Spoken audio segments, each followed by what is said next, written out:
Bonjour à toutes, bonjour à tous. Ce week-end, vous le savez, François Hollande organisait à Paris un sommet sur la sécurité au Nigeria. En fait, c'est un sommet guerre. Objectif, lutter contre le terrorisme, en particulier cette secte islamiste qu'est Boko Haram, responsable là aussi, vous vous en souvenez, de l'enlèvement de 200 jeunes filles. C'était il y a un mois. Et côté coulisses, c'est l'ensemble des services de renseignement de ces pays africains, mais également de la France et de ses alliés qui ont décidé d'éradiquer ce groupe terroriste et les autres. Bonjour Samuel Laurent. Bonjour. Merci d'être sur ce plateau.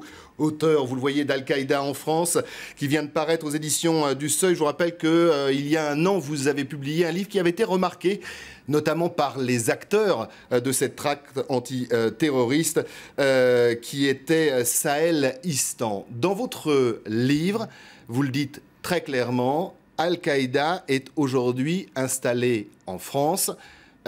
Pour couper court à toute polémique peut-être, vous êtes totalement à contre-courant de ce que pensent, de ce que disent les services de renseignement, mais également les magistrats qui aujourd'hui sont chargés de traquer le terrorisme sur notre sol. Et vous savez, moi je fais des enquêtes de terrain, donc je pars pas avec une idée préconçue, je pars pas en me disant je vais essayer de m'aligner sur la version officielle, sur celle des magistrats, sur celle des services de renseignement, etc. Je pars sans a priori. Je suis parti pour faire une enquête sur les djihadistes français en Syrie, j'ai réussi à me faire inviter dans les brigades d'Al-Qaïda, donc j'ai eu accès à des informations qui ne sont pas disponibles aujourd'hui et probablement même pas pour les services de renseignement. Donc je suis revenu avec une enquête, elle va à contre-courant, mais écoutez, soit, mais je ne pouvais pas moi-même décider a priori du cours de l'enquête qui allait suivre. Donc, et d'écrire autre chose que ce que vous avez vécu sur le terrain. On va revenir sur cette implantation d'Al-Qaïda en France, qui fait quoi surtout, qui décide de quoi. Mais avant, parlons de la Syrie. Vous y êtes allés. On sait que le gouvernement met en place un arsenal supplémentaire pour lutter contre ces jeunes djihadistes. Avant de rentrer dans le détail, est-ce que, après votre enquête, vous pensez qu'il y a toujours de bons terroristes et de mauvais terroristes, comme le pensent certains, suivant le côté où ils sont pour lutter contre Bachar el-Assad? Il y a toujours eu de mauvais terroristes, et en l'occurrence, l'utopie de l'ASL, c'était d'ailleurs similaire à ce qu'il y avait en Libye, c'était l'utopie d'une rébellion qui était pro-occidentale, etc. Or, en l'occurrence, dès le début, c'était une fable. La plupart des brigades de l'armée syrienne libre, donc qui étaient adoubées par l'Occident et qui se battaient contre Bachar el-Assad, étaient déjà une armée avec des brigades salafistes, avec une idéologie qui était en droite ligne, alignée sur celle d'Al-Qaïda, et donc il n'y a pas de différence entre d'un côté Jabhat el-Nusra, l'État islamique d'Irak, qui sont affiliés à Al-Qaïda, et puis de l'autre, le reste des brigades syriennes qui sont à 90% aujourd'hui salafistes et qui servent d'ailleurs de recruteurs pour les brigades d'Al-Qaïda, puisque la plupart des djihadistes français qui arrivent commencent dans de petites brigades, des brigades locales, avant, si leurs faits d'armes sont suffisamment éloquents, de pouvoir grimper et accéder à la hiérarchie donc de Jabhat el-Nusra ou de l'État islamique d'Irak. Alors revenons avec vous sur le parcours de ces djihadistes. On évoque un chiffre entre 600, 700, entre ceux qui sont partis, ceux qui combattent, ceux qui reviennent. Sur ce chiffre d'ailleurs, votre version à vous? Elle me paraît très sous-évaluée. Maintenant, je ne suis pas, encore une fois, un spécialiste de toute la Syrie. Je me suis immergé chez Al-Qaïda. J'ai réussi à me faire inviter par un émir de Jabhat el-Nusra dans un front qui était exclusivement... Comment d'ailleurs un émir vous... non pas vous convie, mais vous accepte et vous parle surtout, on le voit dans ce livre. C'est un très long travail, c'est un travail qu'un journaliste, par exemple, avec tout le respect que j'ai pour cette profession, ne peut pas faire parce que ça prend un temps fou, ça demande des contacts infinis, il faut y passer des années. Ça fait des années que je travaille avec les gens Al-Qaïda, donc que je travaille en Irak, en Somalie, au Yémen, au Sahel, etc. D'ailleurs, dans votre précédent livre, Sahel-Istan, vous aviez déjà fait ce même travail. Voilà, et en l'occurrence, c'est, si vous voulez, des liens d'amitié, des liens de confiance qui se créent au fur et à mesure de vos voyages. D'amitié avec un terroriste? D'amitié parfois, parce qu'il vous sauve la vie. Je peux vous dire, notamment, je l'explique dans le livre, je me suis fait rapter, ou en tout cas accrocher par l'État islamique d'Irak dans cette ville de Selma, qui était tenue par les islamistes, et ce sont les gens de Jabhat, puisque j'étais invité par l'émir, qui m'ont sorti de là, qui ont envoyé une jeep et qui m'ont récupéré. Donc, amitié, toute proportion gardée, même si j'adhère en rien, bien évidemment, à leur thèse, ou etc. On peut dire que quand on est sous le feu, les frontières deviennent sa peau et les frontières sont poreuses. Exactement.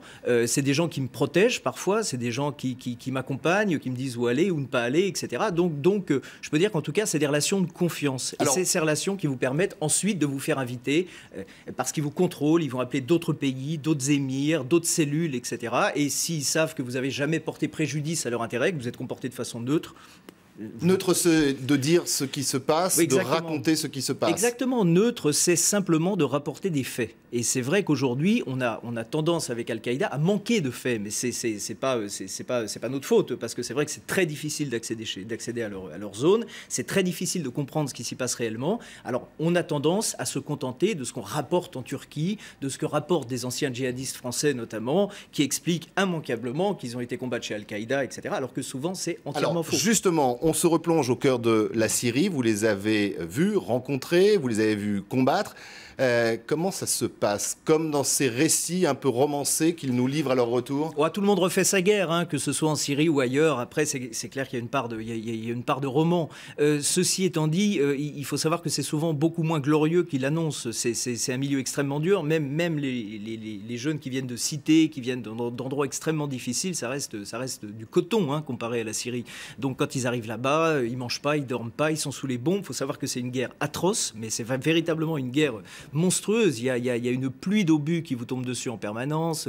Il y a des hélicoptères qui larguent des containers d'explosifs. Ils choisissent où ils vont combattre? Non, on choisit pour eux? On choisit pour eux, ou en tout cas, ils ont un éventail qui est assez restreint. C'est-à-dire, c'est un éventail de petites brigades, des petites brigades soit locales, soit des brigades qui sont de manière plus ou moins laxe affiliées à l'ASL, mais jamais, en tout cas, des brigades d'Al-Qaïda. Jamais vous n'arrivez en Syrie et vous ne rentrez, comme on l'entend dire, chez l'État islamique d'Irak ou chez Jabhat el-Nusra. C'est des brigades d'élite et même les Syriens doivent combattre pendant des mois. Vous devez faire vos preuves 1000 fois plus que les autres quand vous êtes français avant de pouvoir intégrer une brigade. Il y a un véritable parcours. Il y a un véritable parcours. Il faut que vous prouviez que vous n'avez pas peur de la mort. Vous savez.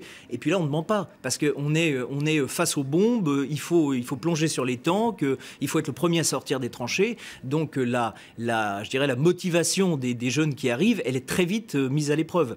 Alors, avec des exemples assez particuliers, j'en citerai un, il y en a beaucoup, et ça relativise un peu ce combat, ce fanatisme, même cet endoctrinement au salafisme. C'est celui qui revient, que vous rencontrez dans un McDonald's, qui est habillé comme n'importe quel jeune des cités, et qui vous dit « mais ils sont barges là-bas, moi j'ai failli me faire étriper, je reviens, c'est pas mon combat, c'est pas mon truc voilà, ». Et pourtant, il a eu une Kalachnikov, il a eu des chargeurs et il a tiré. Mais il a eu beaucoup plus que ça, à la différence notamment de l'Afghanistan, où vous avez quelqu'un comme Merak qui a séjourné peu de temps, qui a été dans un camp d'entraînement, etc.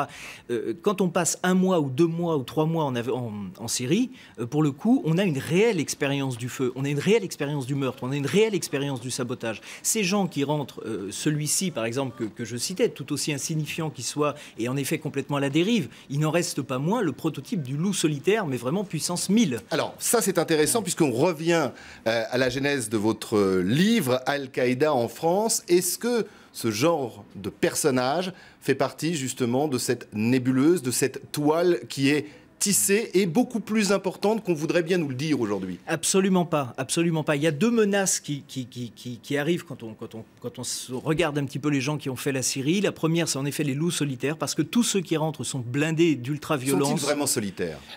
Alors, une partie d'entre eux sont en effet solitaires, ceux qui passent quelques mois là-bas, qui rentrent, etc. et qui sont, comme je vous dis, chargés vraiment à l'adrénaline, à la violence, et pour qui vraiment la mort fait partie du quotidien. La deuxième, en effet, le deuxième groupe qui est infiniment plus dangereux, c'est ceux qui parviennent à se hisser en Syrie au terme de mois et de mois de combat au sein d'Al-Qaïda, qui passent ensuite un certain nombre de mois encore à combattre dans Combien sont-ils, selon votre enquête? Selon l'enquête, il y en a 30 qui sont revenus en France. Et qui font partie de ce que vous appelez des cadres aujourd'hui de la nébuleuse d'Al-Qaïda. Voilà, qui sont en l'occurrence des agents dormants. Il y a une dizaine de cadres qui, eux, n'ont pas fait la Syrie, qui, eux, ne sont pas des anciens djihadistes de Syrie, mais il y a une trentaine de personnes qui ont été réimplantées en France depuis le début, justement, depuis le début de la guerre en Syrie. Quand vous dites réimplantés en France, c'est-à-dire qu'ils ont une mission ou simplement ils sont revenus dans leur pays d'origine et ils attendent? Voilà, exactement, ils attendent. Ils attendent. C'est-à-dire que c'est des gens qu'on réimplante de façon extrêmement précautionneuse, extrêmement précise, les uns après les autres, individuellement, si j'ose dire. Ils passent par la Somalie, c'est pas des gens qui rentrent directement par la Turquie. Et ils évitent justement ces filières qui aujourd'hui sont largement surveillées par les services de renseignement français et européens. Exactement, ils passent par la Somalie, ensuite ils reviennent par le Maghreb, etc. Ils prennent un certain temps à revenir. Les détails, ça par contre, bien évidemment, je les ai pas, mais c'est des gens qui sont réimplantés en Europe avec d'infinies précautions et qui réintègrent une vie parfaitement normal. Ils sont à l'antithèse de tous les profils qui peuvent être faits par les services de renseignement aujourd'hui, qui sont le profil du salafiste. Il n'y a pas ces signes de conversion, c'est prêche, ils évitent absolument tout et ils se fondent dans la société. Exactement. Comme on a pu en voir il y a quelques mois, qui ont été arrêtés et qui étaient ingénieurs, qui étaient pharmaciens et qui étaient comme monsieur tout le monde. Exactement. Ils ont tout compris aux failles et aux forces du système français, du système sécuritaire français. Ils savent ce qu'ils doivent contourner et les brèches dans lesquelles ils peuvent s'engouffrer. Alors, bien évidemment, au retour, ils savent qu'ils sont dominés par la technologie. Je veux dire, aujourd'hui, nos services sont capables de tracer comme ça, les réseaux les forums salafistes, les emails, les communications téléphoniques, c'est pour ça qu'ils se coupent de etc. tout. Ils se coupent de tout. Ils utilisent des méthodes archaïques, ils ont des codes qui sont établis en Somalie, il n'y a pas de contact en Europe. Ils sont parfaitement indépendants les uns des autres. Les agents ne se connaissent pas entre eux. Les agents ne connaissent pas les cadres dirigeants en France. Et les cadres dirigeants en France ne connaissent pas leurs agents. Alors, à chaque mission, l'agent en question est assigné par la Somalie et une identité est révélée au cadre du mouvement français. Ils sont concernés ou pas par ces opérations comme on a eu à Strasbourg la semaine dernière? Absolument pas, justement. Alors, ces opérations, elles ont leur utilité. Au contraire.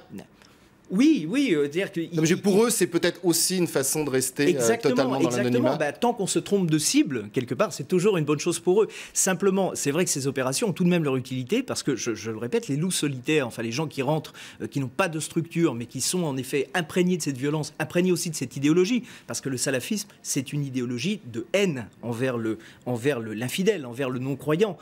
Donc ces gens qui rentrent sont extrêmement dangereux. Et en effet, les barrières qui commencent à être érigées très tardivement, et puis encore de façon incomplète par le gouvernement, servent en tout cas à endiguer déjà cette première menace. Samuel Laurent, deux petites questions. Est-ce que vous pensez que les mesures qui sont prises, celles qui seront prises certainement et demandées notamment par les magistrats pour mieux lutter contre ce terrorisme et notamment le terrorisme dormant, ça suffit, c'est pas assez, c'est un pansement sur une jambe de bois? Oui, vous avez tout à fait raison, c'est un pansement sur une jambe de bois, c'est-à-dire qu'on soigne le symptôme, mais on ne soigne pas la cause. C'est-à-dire qu'on s'attaque au djihad. Bon, le djihad, c'est un symptôme du salafisme.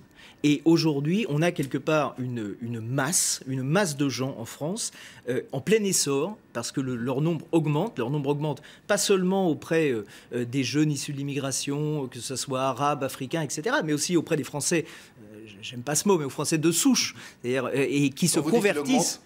Il augmente. Vous allez dans les cités, moi qui ne connaissais absolument pas les cités, moi mon domaine c'était le Moyen-Orient, c'était éventuellement l'Afrique, mais pas la France. Là où j'ai réussi à m'immerger dans les cités avec eux au retour de leur voyage en Syrie, avec ces gens, et je me rends compte qu'en effet, on a des cités qui sont entièrement noyautées aujourd'hui par les salafistes. Et le salafisme alimente le djihad. Donc, en s'attaquant au djihadisme, on s'attaque de façon très incomplète à la source du problème, qui est en réalité le salafisme en France. Il nous reste quelques secondes, Samuel Laurent, quand vous parlez de cette trentaine d'individus parfaitement immergés qui sont dans notre pays, leur mission?